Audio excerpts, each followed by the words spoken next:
संभल को लेकर जिस तरीके से मुख्यमंत्री योगी आदित्यनाथ ने जिस तरीके से 1978 के दंगे की बात का जिक्र कर दी है, उसका सीधे तौर पे जांच की बात कर दी है, उसको लेकर हम बात करेंगे। ये बताइए कि जिस तरीके से योगी आदित्यनाथ ने 1978 दंगे की अब बात करना कहे हैं और जांच कराने की बात कर रहे हैं, आपको क्या लगता है किस तरीके से खुलासा होगा? जय श्री राम। देखिए, मुझे लगता है कि योगी आदित्यनाथ जी ने जो 1978 संभल दंगे की जांच की, जिसमें तमाम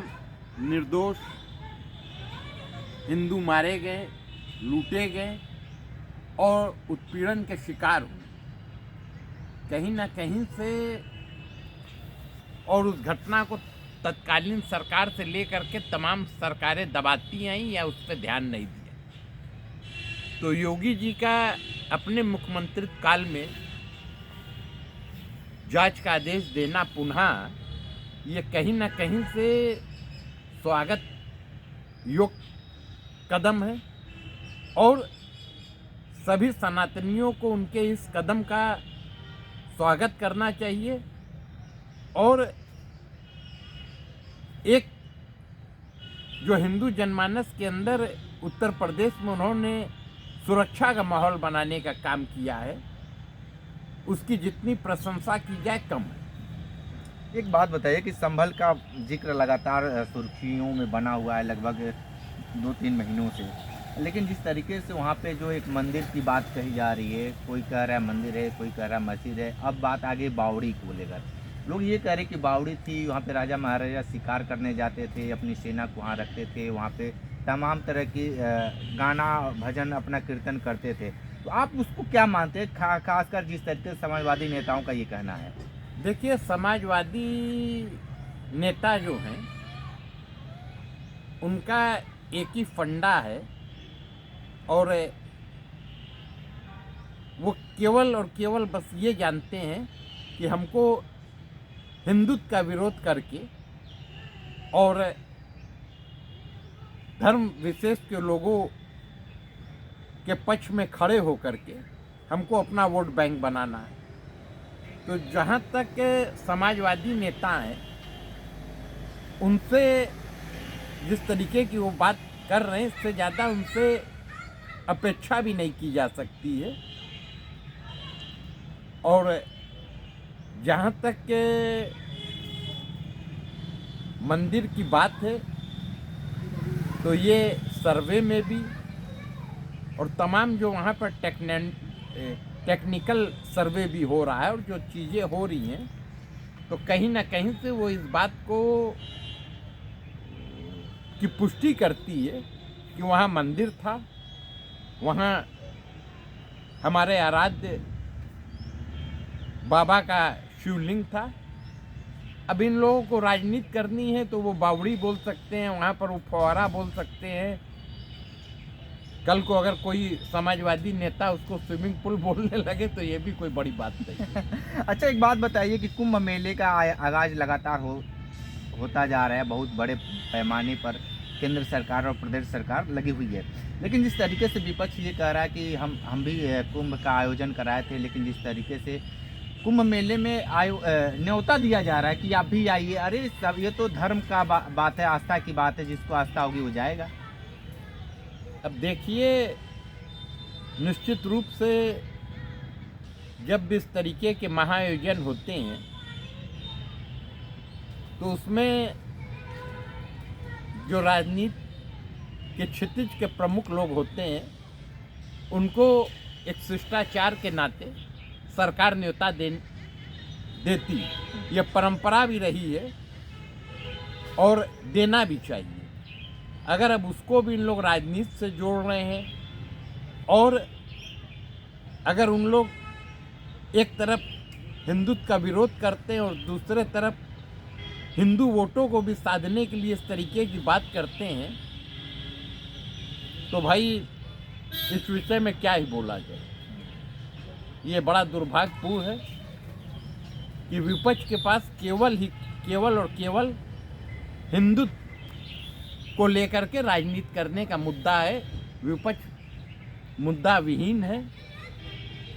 उसके पास केवल जात के नाम पर हिंदुत्व को बांटने का काम रह गया है और केवल एक समुदाय विशेष के लोगों के तुष्टीकरण के नीति के तहत विपक्ष काम कर रही है। मगर अब देश की, प्रदेश की और विश्व की हिंदू जनमानस जान चुकी है कि इन लोग अभी तक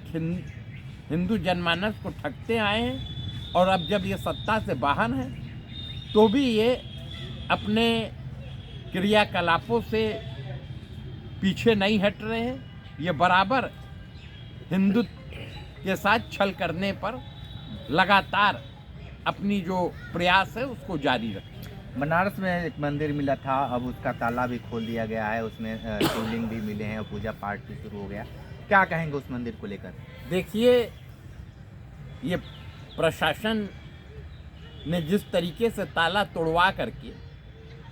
और उस मंदिर की साफ सफाई करवाई और उसमें पूजा अर्चना की अनुमति दी,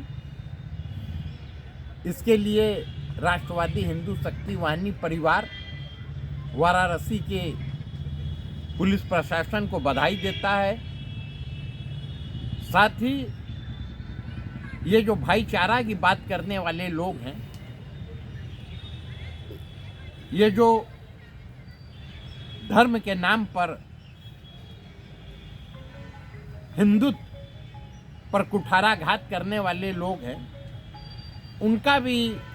कहीं ना कहीं से जो चेहरा है, चरित्र है, वो उजागर हुआ है कि इतने वर्षों से